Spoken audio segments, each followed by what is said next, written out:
Hi guys, this is Amit Soni from English Club, Patna. So dear students, I am here back with all of you with a very exclusive and beneficial video from the grammatical section. And today we will deal with sentence and its types. So let's continue, dear students. Now, as you can see on the board written here, there are five different types of sentences. The first sentence is assertive, that is also known as statement. तो आज की पहली sentence जो है वो है assertive, जिसे हम स्टेटमेंट भी कहते हैं. If you have completed matriculation from CBSE board, तो CBSE सर्कुलर में इस सेंटेंस को हम डिक्लरेटिव सेंटेंस के नाम से भी जानते हैं, यानी इस सेंटेंस को डिक्लरेटिव सेंटेंस भी कहा जाता है. सेकंड सेंटेंस है interrogative sentence, third sentence imperative and fourth optative and the last one is exclamatory sentence. तो बेसिकली ये पांच तरह के सेंटेंसेस हमें पढ़नी है. So listeners, let's go ahead to the first one without killing the time. The first sentence is assertive sentence. Assertive sentence means the sentence that affirms or negates a fact. It's very easy to understand this. If you need to write, you can write. Assertive sentence का मतलब है जब किसी बात को, किसी तथ्य को या तो आप मान लें या तो इनकार कर दें. क्योंकि हम अपने प्रैक्टिकल लाइफ में दोनों तरह के सेंटेंसेस बोलते हैं. किसी बात को हम मानते भी हैं और इग्नोर भी कर देते हैं. यानी आप नेगेटिव बोलते हैं तो भी वो असर्टिव है और पॉजिटिव बोलते हैं तो भी असर्टिव सेंटेंस होता है. उसी सेंटेंस को हम स्टेटमेंट भी कहते हैं. यानी इस सेंटेंस को में दो तरह के सेंटेंसेस हो गए, positive and negative. Means there are two types of assertive sentence, positive and negative. So these are two different types of assertive sentences. So let's go to the second one, interrogative sentence. If you want some examples, this one you can write. Positive sentence means this one he is a good boy, and negative sentence he is not a good boy. So you can write the examples also. So let's go to the next one, and that is interrogative. So I'm going to rub it, guys. Second sentence is interrogative. Interrogative. So interrogative sentences के बारे में हम बस इतना ही जानते हैं. The sentence that is used to ask a question. The sentence that is used to ask a question. But nowadays it is not sufficient to know only about interrogative sentences, and its definition. अब हमें सिर्फ इतना जानना हमारे लिए पर्याप्त नहीं होगा कि सिर्फ इंट्रोगेटिव सेंटेंस का डेफिनेशन जो है वो हम जानें कि जिस तरह के सेंटेंसेस का यूज हम क्वेश्चन पूछने में करते हैं उसे हम इंट्रोगेटिव सेंटेंस कहते हैं. तो सभी लोग जानते हैं. So you can write here, but I'm going to discuss with all of you the types of interrogative sentences that we practically use in our daily life. तो इंट्रोगेटिव सेंटेंसेस आप 7 अलग-अलग तरह के यूज करते हैं. यानी कि अपनी डेली लाइफ में आप 7 टाइप्स ऑफ इंट्रोगेटिव क्वेश्चंस का यूज करते हैं अपने कम्युनिकेशन स्किल में किसी से पूछते समय. लिसनर्स, आप 7 तरह के क्वेश्चंस यूज करते हैं. So I am going to write it.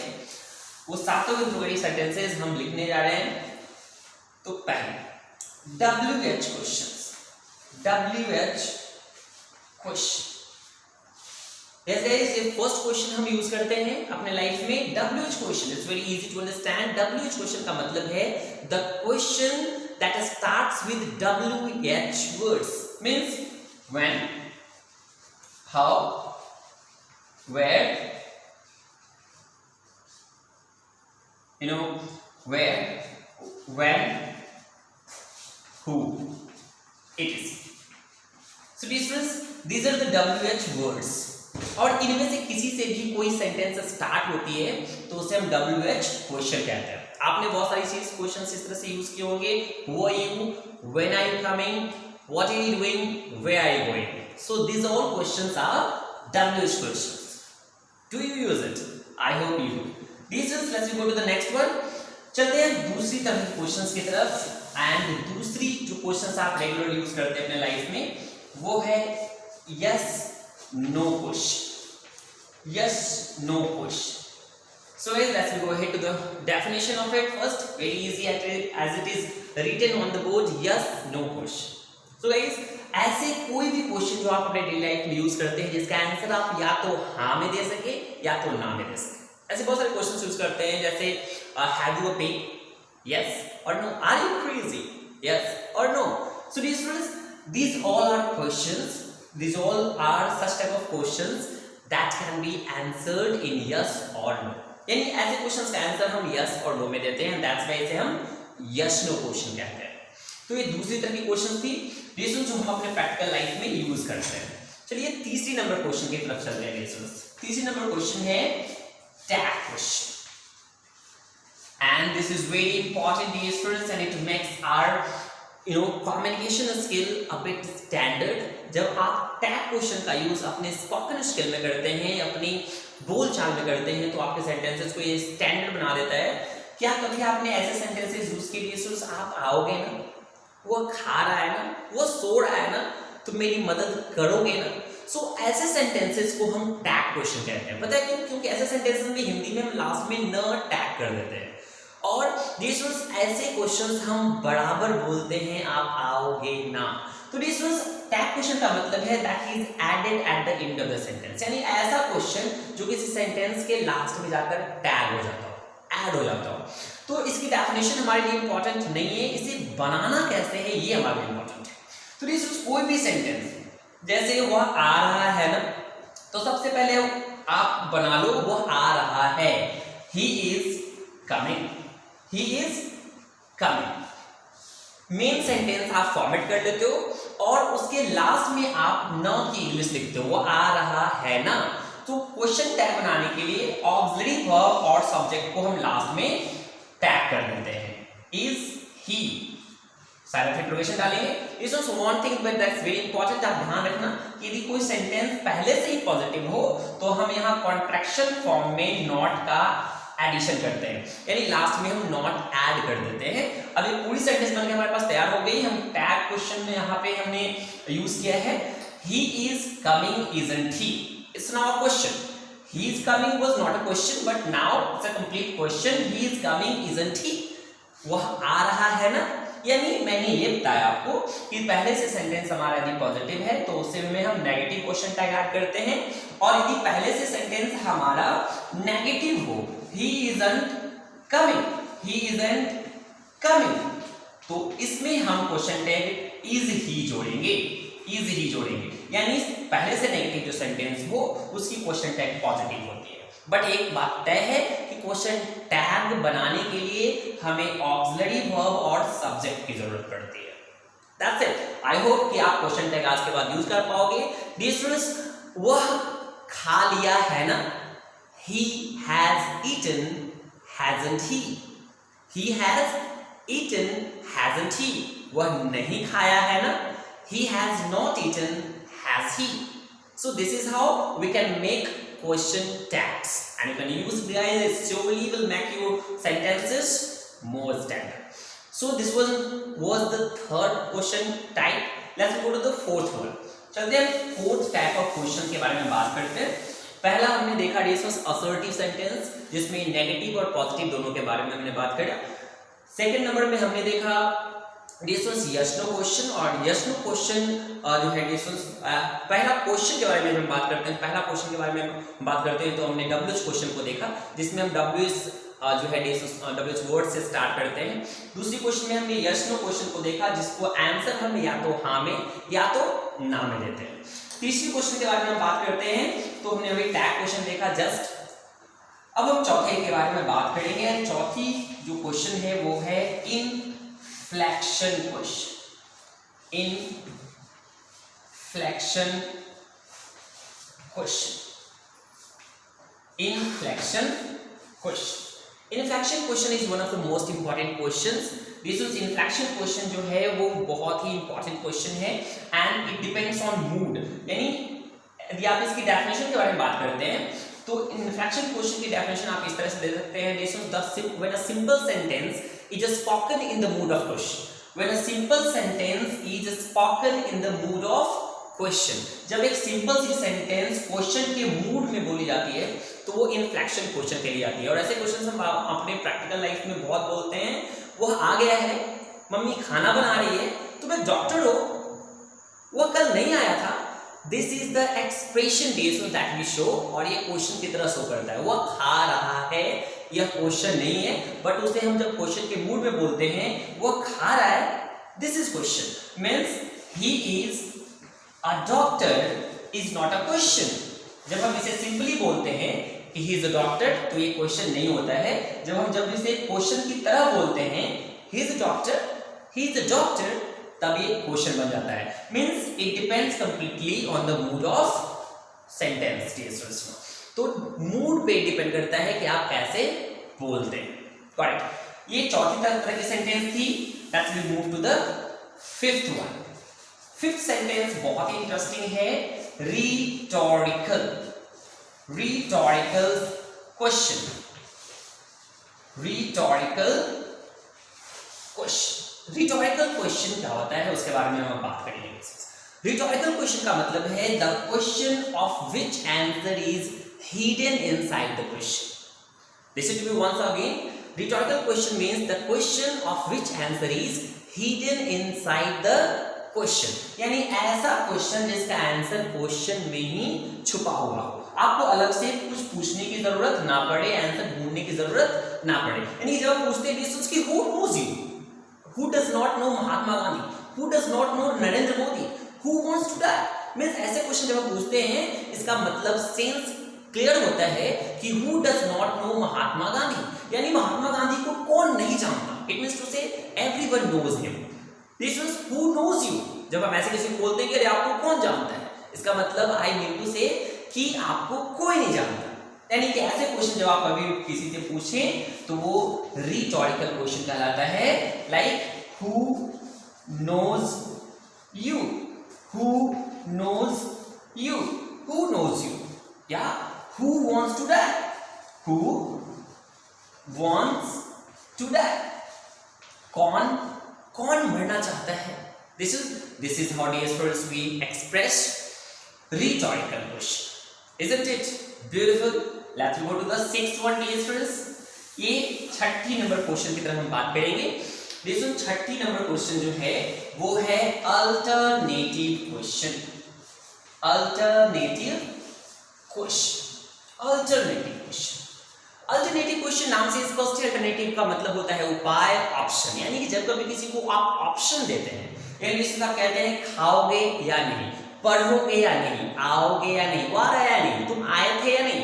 यानी कि ऐसे कोई भी क्वेश्चन जिसके हिंदी में हम या लगा के बोलते हैं और अंग्रेजी में हम ऑब्वियसली और लगा के बोलेंगे। तो ऐसे सेंटेंसेस को हम अल्टरनेटिव क्वेश्चन कहते हैं। यानी कि डेफिनेशन की हम ये बात करते हैं तो सिंपली आप कह सकते हैं कि द क्वेश्चन दैट कंटेन्स और, the question that contains or inside it, यानी जिसके अंदर और लगा हुआ हो। he is coming or not, he is coming or not, वो आ रहा है या नहीं। so this is how dear students हम अल्टरनेटिव क्वेश्चन बोलते हैं। और अपने लाइफ में ऐसी बहुत सारे क्वेश्चंस यूज करते होंगे। वो खा रहा है नहीं, वो सो रहा है नहीं, वो कल आया था कि नहीं, होमवर्क बनाया है या नहीं, ऐसे क्वेश्चंस आप अल्टरनेटिव क्वेश्चंस में रखते हैं। डियर स्टूडेंट्स और अल्टरनेटिव क्वेश्चंस हम कहते हैं। आई होप आप ऐसे सेंटेंसेस को यूज कर पाएंगे अब इंग्लिश में वेरी इजीली। एंड अब मैं बात करूंगा डियर स्टूडेंट्स सेवेंथ और लास्ट नंबर क्वेश्चन की, और वो है हमारा शॉर्ट क्वेश्चन। शॉर्ट क्वेश्चन जैसे कि नाम से स्पष्ट है कि शॉर्ट क्वेश्चन का मतलब है छोटा। यानी ऐसे क्वेश्चन जिसका आंसर हम मिनिमम एक या मैक्सिमम दो डिफरेंस वर्ड्स में दे सके, उससे ज्यादा नहीं। या तो आप एक वर्ड में आंसर दे सकते हैं या तो दो वर्ड मैक्सिमम आप दो वर्ड्स में आंसर कर सकते हैं, उससे ज्यादा आप नहीं बोल सकते। यानी where are you going? Market. Who are you? You know, a student. What's your name? Amit Soni. That's it, students. That's it. कोई भी एक्सप्लेनेशन देने की जरूरत नहीं है। बहुत सारे लोग इसको लंबा कर देते हैं और आंसर को बहुत ही लेंथी बना देते हैं। जैसे आप कहाँ जा रहे हो तो पूरा डिटेल देना शुरू कर देते हैं। जैसे मैं मार्केट जा रहा हूँ, बैग लाने जा रहा हूँ, इतने बजे आऊंगा। इस बिना पूछे बहुत सारी चीजें लोग बता देते हैं, स्टूडेंट्स यूज करते हैं। You should not use that. You should not make it lengthy. आप शॉर्ट में आंसर करें क्योंकि शॉर्ट क्वेश्चन का जवाब शॉर्ट में ही देना चाहिए। So this is how हमने 7 तरह के क्वेश्चंस को यूज किया। वैसे क्वेश्चंस जो हमने अनजाने में बहुत बार ऐसे क्वेश्चंस को यूज किया होगा, बट आज आपने सबका नेम जाना, अब आप और भी अच्छे तरीके से इसको यूज कर सकते हैं। एक बार हाईलाइट करता हूँ क्वेश्चंस, हमने 7 अलग अलग तरह के क्वेश्चंस को आज हमने पढ़ा। पहला मैंने आपको बताया WH क्वेश्चन, दूसरा यस नो क्वेश्चन, तीसरा टैग क्वेश्चन, चौथा इन्फ्लेक्शन क्वेश्चन, पांचवा रिटोरिकल क्वेश्चन, छठा अल्टरनेटिव क्वेश्चन और सातवां शॉर्ट क्वेश्चन। इस तरह से हमने 7 अलग अलग तरह के क्वेश्चंस को देखा। तो अब आप सिर्फ इंट्रोडक्टिव क्वेश्चन का डेफिनेशन ही नहीं, सेंटेंस का डेफिनेशन ही नहीं, बल्कि टाइप्स को भी जान गए। तो चलिए स्टूडेंट्स, ये हमारी second types of sentence finish हो जाती है। यानी कि आज हमने असर्टिव सेंटेंसेस पढ़ा एंड उसके बाद हमने इंटरोगेटिव देखा। अब मैं आज की तीसरी सेंटेंस के बारे में बात करूंगा और वो है imperative sentence. Imperative sentence. Imperative sentence क्या होता है? इंपेरेटिव सेंटेंस समझना बहुत ही ज्यादा आसान है स्टूडेंट्स, बट ये बहुत ही ज्यादा यूजफुल है। इंपेरेटिव सेंटेंस 4 चीजों को शो करता है। Imperative sentence order, request, advice और कमांड को शो करता है। ये 4 चीजें इंपेरेटिव सेंटेंसेस में आते हैं। यानी जब कभी भी कहीं भी आपको किसी भी सेंटेंस में ऑर्डर लगे कि वो ऑर्डर है, रिक्वेस्ट है, एडवाइस है, कमांड है, तो वो इंपेरेटिव सेंटेंस होगा। यानी आप किसी को बोलते हो स्टैंड अप, तो ये ऑर्डर है एंड इंपेरेटिव सेंटेंस है। प्लीज कम हियर, तो ये रिक्वेस्ट है यानी ये भी इंपेरेटिव सेंटेंस है। Come on time, respect your parents, serve the poor, इस तरह की सब चीजें हम सजेशन देने के लिए यूज करते हैं। इस तरह के सेंटेंसेस हम सलाह देने के लिए यूज करते हैं, तो ये भी इंपेरेटिव सेंटेंस है। और कमांड और ऑर्डर में पार्शियल डिफरेंस है, छोटी सी डिफरेंस है। ऑर्डर का मतलब भी आदेश होता है और कमांड का मतलब भी आदेश होता है।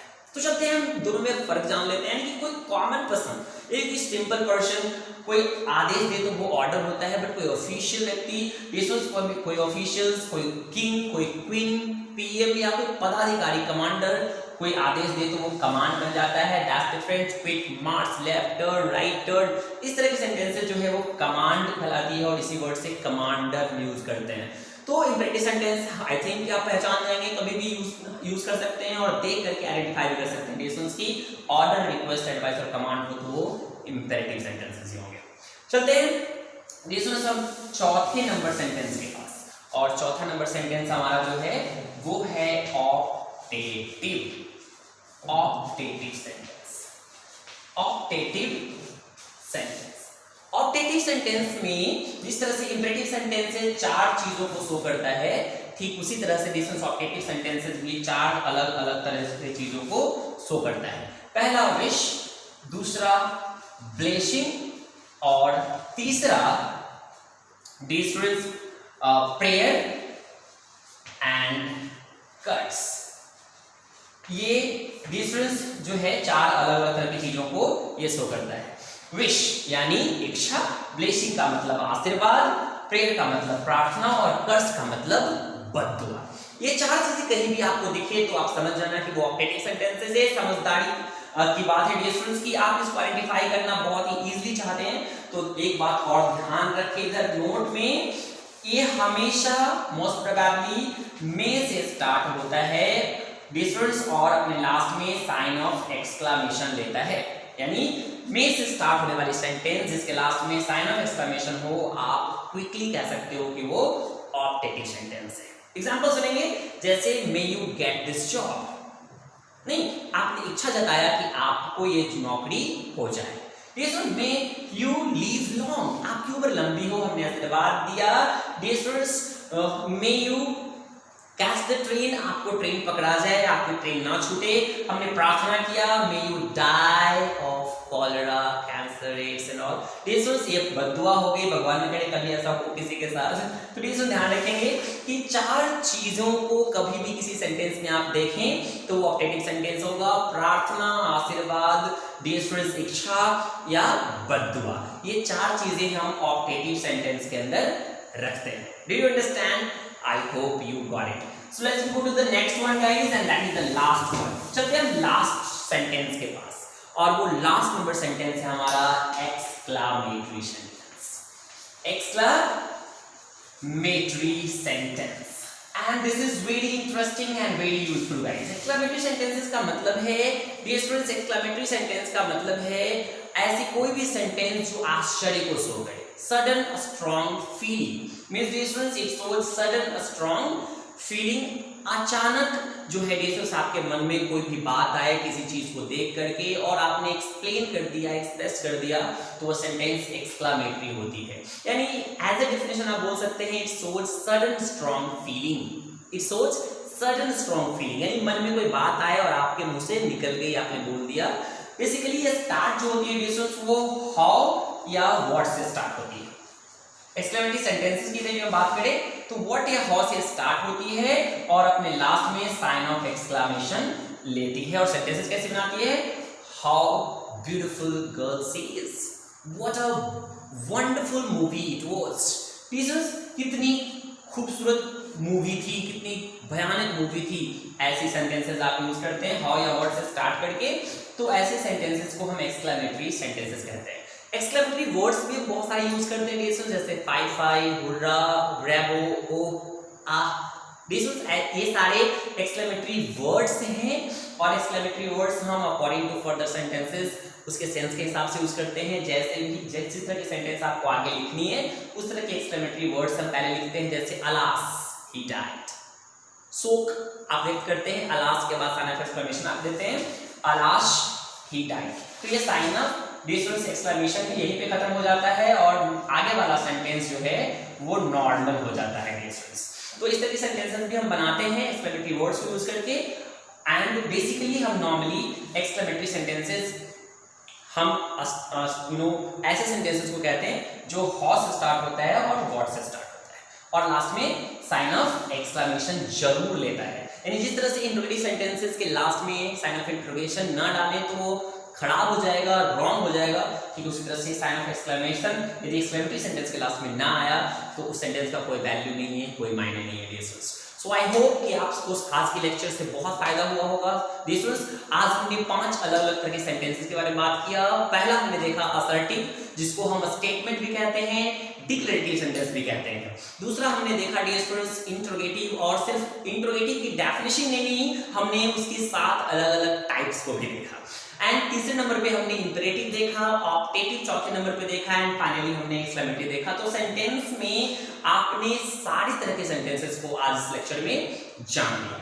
So guys I hope you learned a lot from the video today. So keep watching, keep sharing this video if you like, and must subscribe if you yet not subscribe this channel. See you in the next video. Love you. Thank you. Bye to all.